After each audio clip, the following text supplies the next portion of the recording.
26 जनवरी को हमारे देश में गणतंत्र दिवस मनाया जाता है क्योंकि इसी दिन 1950 को हमारा संविधान लागू हुआ था। पर आपको यह जानकर हैरानी होगी कि हमारे संविधान को 2 महीने पहले ही नवंबर 1949 में लिखा जा चुका था। लेकिन अब सवाल यह उठता है कि इसे फिर 2 महीने बाद क्यों लागू किया गया। दरअसल इसके पीछे एक खास वजह है और वो है 26 जनवरी की तारीख। यह तारीख पहली बार साल 1930 में खास बनी थी क्योंकि 1930 में इसी दिन इंडियन नेशनल कांग्रेस ने भारत को पूर्ण स्वराज घोषित किया था और रावी नदी के किनारे पहली बार तिरंगा झंडा फहराया गया था। तब लोगों से यह अपील की गई थी कि 26 जनवरी को ही स्वतंत्रता दिवस मनाया जाए, लेकिन ऐसा नहीं हुआ क्योंकि देश असल में 15 अगस्त 1947 को आजाद हुआ था। लेकिन फिर भी 26 जनवरी एक खास दिन था, इसलिए जब संविधान बनकर तैयार हुआ तो इसे लागू करने के लिए 26 जनवरी को ही चुना गया। गाइस, आज ही वो तारीख है। तो A2 फैमिली की तरफ से आप सभी को हैप्पी रिपब्लिक डे। जय हिंद, जय भारत।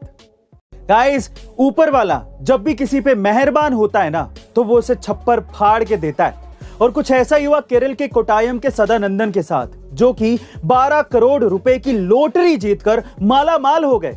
जी हाँ गाइस, ठीक सुन रहे हैं। दरअसल सदानंदन सालों से लॉटरी का टिकट खरीद रहे थे, लेकिन उनकी किस्मत उनका कभी भी साथ ही नहीं देती थी।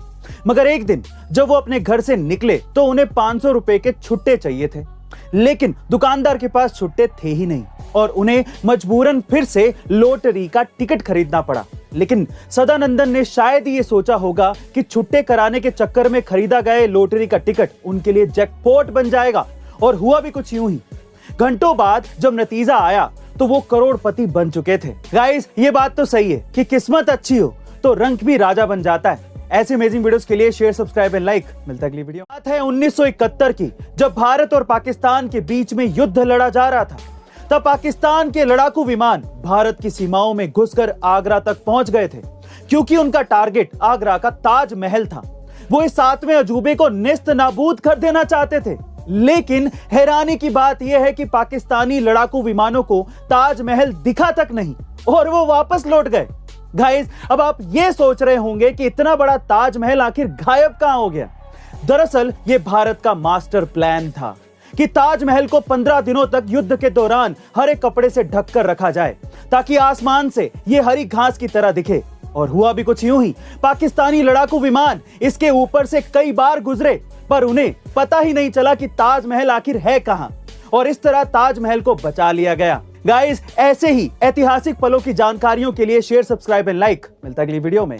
उसके पेरेंट्स को लगा कि वो मुंबई इंजीनियरिंग करने के लिए जा रहा है, लेकिन किसी को क्या पता था कि वो एक्टर बनना चाहता है। उसने अपनी क्लासेस को छोड़ के बहुत बार ऑडिशन दिए, लेकिन वो सफल नहीं हो पाया क्योंकि उसका बैकग्राउंड नॉन फिल्मी था, इसलिए सफर इतना आसान नहीं था। लेकिन उसने हिम्मत नहीं हारी, उसने ऑडिशन देना जारी रखा और फाइनली उसे अपना पहला ब्रेक प्यार का पंचनामा मूवी से मिला, जिसका 1 लाइनर उसे फेमस बना गया। लेकिन उसके बाद आई 2 फ्लॉप मूवीज की वजह से उसका करियर डगमगाने लगा। लेकिन उसके बाद प्यार का पंचनामा 2 एंड सोनू के टीटू की स्वीटी से उसने कमबैक किया और दुनिया की नजरों में छा गया। Yes guys, I am talking about Kartik Aaryan. Problem ये है कि हम चाहते हैं हमारी लाइफ में कोई प्रॉब्लम ही ना हो, लेकिन अगर हमारी लाइफ में कोई प्रॉब्लम ना हो तो ये उनकी लाइफ की सबसे बड़ी प्रॉब्लम है।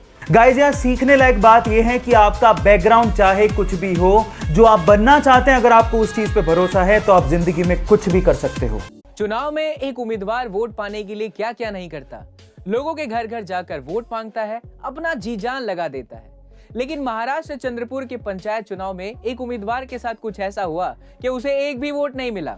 जी हां दोस्तों, जितेंद्र इटेकर नाम के इस उम्मीदवार को न तो जनता ने वोट दिया, न ही परिवार के किसी सदस्य ने। और तो और उसका भरोसा देखिए, उस उम्मीदवार ने खुद को ही वोट नहीं दिया और इस तरह उसे एक भी वोट नहीं मिला, जिसके चलते वो चुनाव बुरी तरह हार गया।